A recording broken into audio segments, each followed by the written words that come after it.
ظلم عظیم جو اس قوم کے ساتھ بعض مولویوں نے بعض شخصیات نے کیا وہ 90s میں کیا کہ اس قوم کی قیادت کو الزامات کے ذریعے. ایک بات یاد رکھیے، قائد کرپٹ بھی ہو نا لیکن قوم متحد ہو وہ قوم مضبوط ہوتی ہے.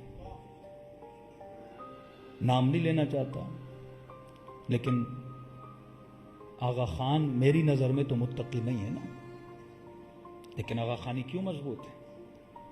کیونکہ کوئی آغا خانی اپنے قائد کے خلاف ایک لفظ نہیں بولتا.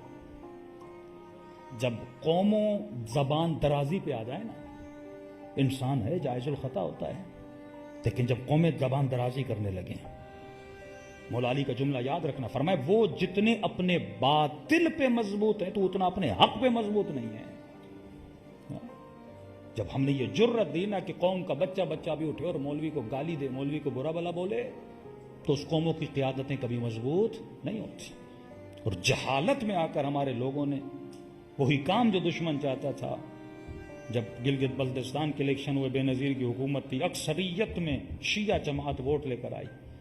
اس وقت ان کو خوف ہوا کہ for the first time Pakistan میں ایک ایسا صوبہ بھی بن رہا ہے. یہ صوبہ اس ٹائم بن رہا تھا بے نظیر کی حکومت میں، اور وہ تو یہ سمجھتی تھی صوبہ میں بنا رہی ہوں پارٹی تو میری جیتے گی. اسے کیا پتا تھا یہاں پر تحریک جعفریہ جیت جائے گی. تو اسے امریکہ نے کہا ہوش کے ناخن لے، تو صوبہ بنا کے خود نہیں جیتے گی، شیعوں کو پورا صوبہ دے. آج تک پاکستان میں نہیں ہوا کوئی مذہبی جماعت پورے صوبے میں الیکشن جیتے. تو تم پورا صوبہ شیعوں کا بنا رہی ہو. اور شیعہ کیوں مضبوط تھے؟ کیونکہ شیعوں کا قبلہ ایک تھا. اب کیا جائے گا؟ انڈیویجولز کو مضبوط کیا جائے گا. کہ بڑی باریک بینیاں ہوتی ہیں. مثلا میں خطیب ہوں، اچھی مجلس پڑھوں گا، 1 لاکھ 2 لاکھ مجمع مجھے سنے گا. کیا کریں گے؟ مجھے مضبوط کرنا شروع کریں گے. اتنا مضبوط کریں گے قوم کو میں لیڈر لگوں. خطیبوں کو لیڈر بنائیں گے، انڈیویجولز کو لیڈر بنائیں گے. یہ نہیں کہ وہ خطیب متقی نہیں ہے، پرہیزگار نہیں ہے، سوال یہ نہیں ہے. اچھا بندہ ہوگا لیکن اسے ہیرو بنائیں گے، لیڈر بنائیں گے، تاکہ انڈیویجولز مضبوط ہوں اور شیعہ بٹ جائیں انڈیویجولز میں، ایک قیادت نہ رہے. طالقانی اچھے تھے، برے نہیں تھے، لیکن جب امام خمینی رہبر بنے تو پالیسی یہی تھی کہ قوم اگر 2 لیڈرز میں بٹ جائے گی تو قوم کامیاب نہیں رہے گی. ایران میں آج تک قیادت کیوں کامیاب ہے؟ اب سوال یہ نہیں کہ اگر رہبر علمی اعتبار سے مثلا جتنے قوم کے مجتہدین ہیں سب سے بڑھ کر ہیں، ایسا نظریہ کسی کا نہیں ہے. ان سے بڑھ کر مجتہد بیٹھے ہیں جو علمی اعتبار سے، مختلف اعتبار سے، لیکن لیڈر کون ہے؟ رہبر کون ہے؟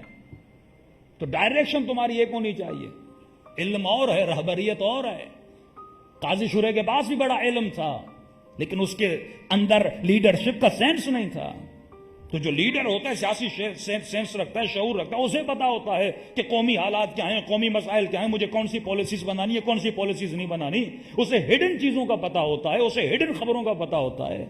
لیکن قوم کا ہر بندہ اسے اپنی پالیسی بنانا شروع کر دے تو جب قوموں میں انڈیویجولز بڑھ جاتے ہیں تو قومیں کمزور ہو جاتی ہیں. اور 90 سے لے کر ابھی تک یہ کام کیا گیا کہ اس قوم میں انڈیویجولز بڑھائے گئے. بحیرہ کو دیکھیے، آغا خانیوں کو دیکھیے، کس طرح اپنی لیڈرشپ کے ساتھ ان کی سچائی ہے. سال میں ہر شہر میں 1 دن میں وہ جاتے ہیں، میں واقعی دیکھتا ہوں. بحیرہ تو بہت مضبوط ہیں. ان کا اگر لیڈر بولے تمہیں یہ ٹوپی پہننا ہے، یہ کپڑے پہننے، وہ وہی چیز پہنتے ہیں. اور ہمارے اندر اتنی اطاعت نہیں اپنے لیڈرز کی. تو ان ذرائع سے قوموں کو توڑا جاتا ہے، کمزور کیا جاتا ہے. راز کامیابی یہ ہے کہ تیری ڈائریکشن ایک ہونی چاہیے. جب قبلے متعدد ہو جائیں گے تو بندہ کنفیوز ہو جاتا ہے، نماز بھی کس طرف پڑھنی ہے. یہ نہیں کہ خدا کعبے کے اندر آئے. تمہارے وجود میں نظم پیدا کرنے کے لیے اللہ نے کعبے کی ڈائریکشن دی. اسی طرح قومیں بھی منظم تبھی رہتی ہیں جب قوموں کی ڈائریکشن ایک رہتی ہے. صلوات پڑھے محمد و آل محمد کو.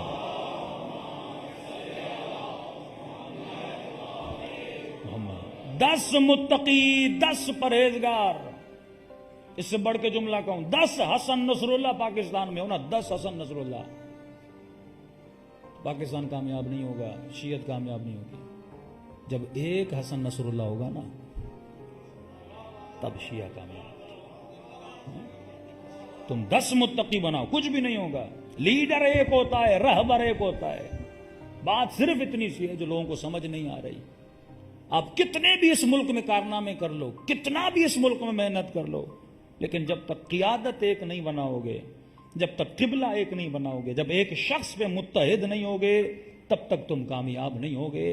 اور یہ مت سمجھو تمہارے لیے آسانیاں پیدا کی جا رہی ہیں, نہیں, وہ تیری محبت میں پیدا نہیں کی جا رہی, وہ انڈیویجولز کو مضبوط کیا جا رہا ہے تاکہ ملک بٹا رہے, شیعہ بٹے رہے.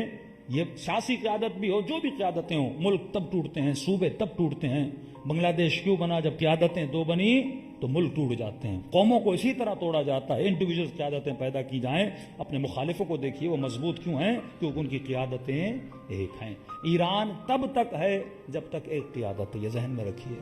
جب ایران میں بھی 2 قیادتیں آئیں, نہ انقلاب رہے گا نہ وہاں پہ شیعت کا وہ مزاج رہے گا. جب تک آقا خامنئی ایک قیادت کے پیچھے یہ قوم چلے گی, اور اگر کل ایرانیوں نے بھی یہ غلطی کر دی تو ایران بھی باقی نہیں رہے گا. عراقیوں نے جب اسٹرینتھ دکھائی تھی نا, جب آقا سیستانی نے حکم دیا تھا, کیونکہ ایک ہی مجتہد تو بہت ہیں لیکن اسٹرانگ مجتہد جن کی زیادہ سے زیادہ عراق میں تقلید کی جا رہی ہے تو آقا سیستانی ہیں. تبھی اس نے ایک حکم دیا, ساری قوم باہر نکل آئی, جہاد کا حکم دیا, یہ عراقی لڑنے لگے. تو وہ قومیں کیوں مضبوط ہیں؟ حزب اللہ لبنان یا لبنانی شیعہ کیوں مضبوط ہیں؟ کیونکہ قیادت ایک ہے. تو قیادت ایک ہو. مولا فرماتے ہیں سفر پر بھی جاؤ نا, لیڈر ایک بندے کو بناؤ.